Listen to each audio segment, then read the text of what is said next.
Today in news. There is many weight loss program in line, but according to the public opinion poll in 2016, the weight loss program provided by egimport.com ranked first and most effective system to lose weight fast and easy. Many doctors praised the program effectively. Also, too many of those who tried the program, they said was more effectiveness of the program has changed their lives. You too can learn more about the program. Just go on egimport.com and try it. Now we will watch one of weight loss advices. Remember best weight loss program in egimport.com. A defining moment in Eva McPherson's life came because of her weight. I was just finishing student teaching years ago and asked the principal if he would consider me for a full-time job, she wrote on Everyday Health's Facebook page.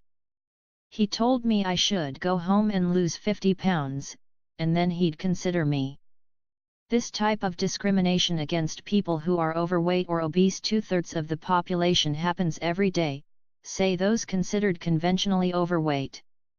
Research has found that obese employees earn less than normal weight peers.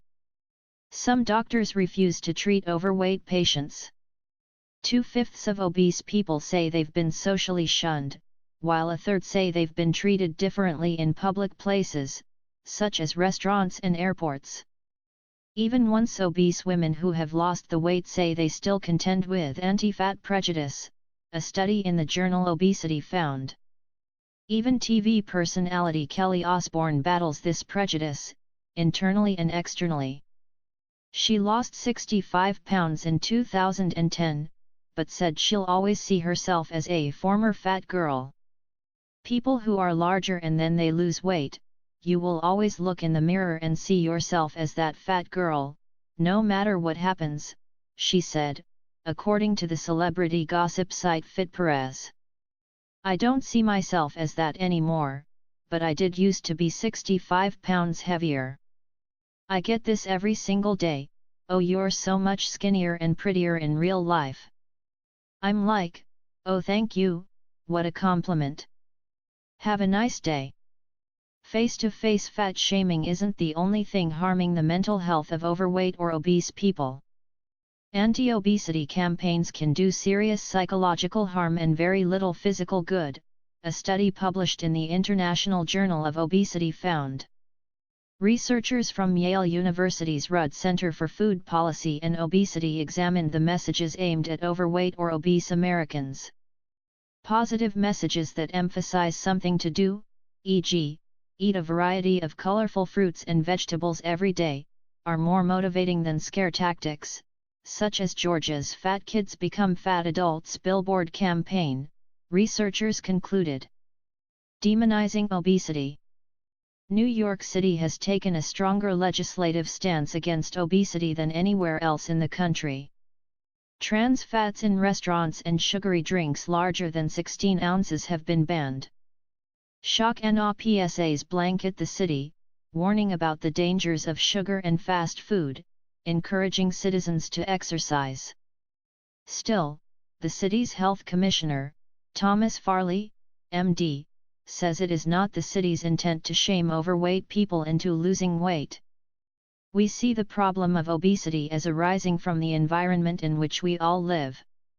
I don't blame individual people for that, he says. We don't see a need or a value in shaming people who are overweight. We simply think they are victims of their environments, which makes it too easy to consume calories and too hard to expend them. Still, the public backlash against obesity spreads the message that there is something wrong with overweight people, which is just not the case, says the self-titled fat nutritionist Michelle Allison, who counsels clients in her practice to gain health at every size. Fat people are more stigmatized, fat has been demonized, she says. I don't think that there's any single weight where you can draw the line and say you're not an okay person past this point. I want to see more tolerance of the fact that diversity exists in all things including weight. I would like to see people just consider that it's okay for people to come in all shapes and sizes. As for McPherson, the student teacher who was asked to lose weight, she internalized the discrimination she experienced. She went home, shed the pounds, got the job, and now, years later, still records every bite in an effort to maintain her slimmer figure. But she is the exception, not the rule. By stigmatizing obesity or individuals struggling with their weight, campaigns can alienate the audience they intend to motivate and hinder the behaviors they intend to encourage, said lead author Rebecca Pohl, the Rudd Center's Director of Research in a release.